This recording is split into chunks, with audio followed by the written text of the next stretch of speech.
Hey guys, what's up? So today I'm going to be discussing something, well, different. And that is impressiveness from other fictional universes. Now, what am I talking about?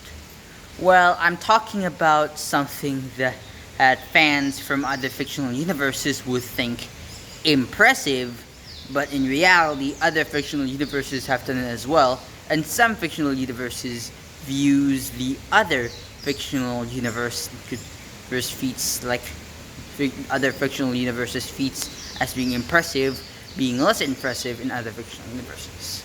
So what do I mean? Well, let's take a look at Naruto first, because that's the first series I watched since I was a kid, I guess. So Naruto, from what I found from Seth the Programmer, is a planet buster, and by Naruto standards, it is the most impressive thing. But Kaguya is also like, I don't know, nice solar system level, from what I found from Seth, and also Naruto fans thinking that planet level to nice solar system level. It's just my opinion. I got it from Seth. Okay. Is that planet level and nice solar system level, or solar system level for that matter, or multi solar system level if it's Porto era or something like that, is impressive. But compare that to Dragon Ball, it isn't really that of an impressive feat. Like, destroying planets in Dragon Ball is not a big deal anymore. And even destroying solar systems, like in the current state of Dragon Ball, it isn't actually a very impressive feat by Dragon Ball standards, at least in its current state. And to Naruto fans, that they think that, oh my god, being planet level and nice solar system level, multi solar system level is the most impressive thing that they have ever done. No fictional character can compare to them. Well, no. There are plenty of fictional characters that are multi solar system level and beyond from other fictional franchises, like Dragon Ball, for instance. Like, Dragon Ball fans really think that destroying 12 universes is impressive. Even though it is impressive, it's still nowhere compared to top tiers like Marvel, DC, SCP, Cthulhu Mythos, Image Comics, and so on. And there are even some animes that are even stronger than Dragon Ball. Like, from what I've known is Yumi Neko and Tenchi Muyo and Masadaverse. Those are the three animes that I know of that are stronger than Dragon Ball. Although I think there are many. And I found on Quora that there are in fact 17,000 animes from this guy who actually found the source, which I forgot. And also, we're going to talk about Marvel and DC, and to see what impressiveness level you should be in order to be considered, well, impressive. Like, for instance, you see, in Dragon Ball, destroying a universe to a Dragon Ball fan is impressive. Well, despite being impressive, it's nowhere near like Marvel or DC. Like Galactus and other cosmic beings actually destroyed the universe on multiple occasions. And in that one video Seth the Programmer made called Superman vs. Goku: The Honest Truth, he says that Superman performed around 50 universal feats and only 11 solar system level feats. Just don't debate about Superman vs. Goku in my comment section, okay? It's already been answered by Seth, so yeah.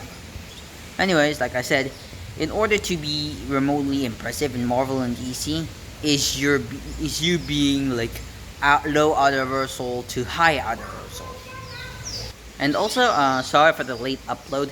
I kinda got a headache yesterday, and so I couldn't send any videos for a while. So anyways, sorry if I'm going a bit off topic, but as you know in my previous video, if some of you guys know, is that Cosmic Armor Superman is equal to that of SCP-3112 Transcends narratives. And Cosmic Armor Superman pre-adapts any future threat that comes. It's like SCP-32 Transcends and Cosmic Armor Superman adapts. So it's basically a stalemate. And I think the only beings that would beat them logically from the SCP universe is Sephiroth and Qlipoth of sorts. And also, you need to be at least at the level of Sephiroth and Qlipoth to beat Cosmic Armor Superman. And also, Swan's proposal is about Sephiroth and Qlipoth. Despite the misconception of SCP-5999 and SCP-3112 surpassing Nisar's proposal on numerous occasions, is that there is no real life news where a blue man just came out of someone else's house and just leave for some reason. And there is no report of a person dying from video from the SCP wiki. And so this is the reason why that you can't have a fictional character that is above author level, because otherwise, if this year would be way worse than 2020. Anyways, back to the topic of impressiveness. So you see, in order to be impressive, at least remotely impressive in Marvel and DC, you have to be like high universal. And also, Marvel and DC views high universal as being impressive, in which it is. And for Cthulhu mythos, for people within the Cthulhu mythos, it is not remotely impressive, since some Cthulhu mythos host level beings like the Outer Gods sometimes surpass his own concepts. I'm sorry if I said that. It's just my opinion. You're free to disagree whatever you want. It's just my opinion, depending on what I found. And there is also a lot of impressiveness feats from every fictional universe. The reason why they are viewed as being impressive is due to how they add multiple special effects to prove that this is impressive. Like, for example, there's an anime where you shoot a gun, and that gun just travels through someone's head, and they add all of these types of effects that made it look impressive. But in reality, it's not really, because it's fodder compared to to top tiers like Marvel and DC and the SCP universe. And also note once again is that Swan's proposal is still above Sephiroth and Clip-Off. The reason why is because Swan's proposal is basically the various authors, admins, and moderators of the SCP wiki, and there is no evidence of someone getting killed in the SCP wiki by a single video from SCP-999 or the authors themselves, or a blue man coming out of someone's house out of nowhere and just going up to the sky or something. And there is no real life report of such things. So that's the reason why Swan's proposal is above them, is because there is no real life reports, and a fictional character can't be above fiction. So that's how it works. And so back to the topic. So what is with the impressiveness thing? Well, the impressiveness thing is some sort of problem in versus debates, considering that Naruto fans think that destroying planet level is impressive, and no one has ever done that, and the Dragon Ball fans think that destroying 12 universes, while it is impressive, is the most impressive thing anything has ever done, and nobody in all of fiction can do that. Well, in reality, there are multiple fictions that have done that casually, as if it was not a big deal.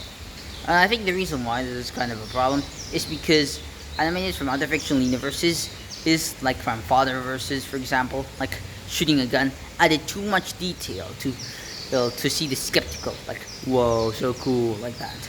And I think this is the reason why people think that their fictional universe that is Father, like human level to wall level, I guess this is just an example, is the most impressive, while in reality it's not, since the animators added a lot of detail to make it look very impressive.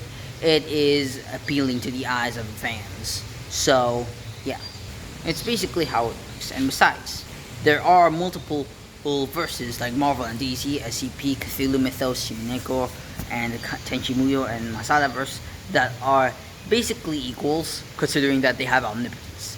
And to them, omnipotence is the most impressive out of everything else in fiction. And which is true, considering that omnipotence is absolute after all. And so, anyways, guys, that's it for the video. Hopefully you guys enjoy it. Hopefully you guys leave a like, subscribe, and turn on those notifications, and peace out.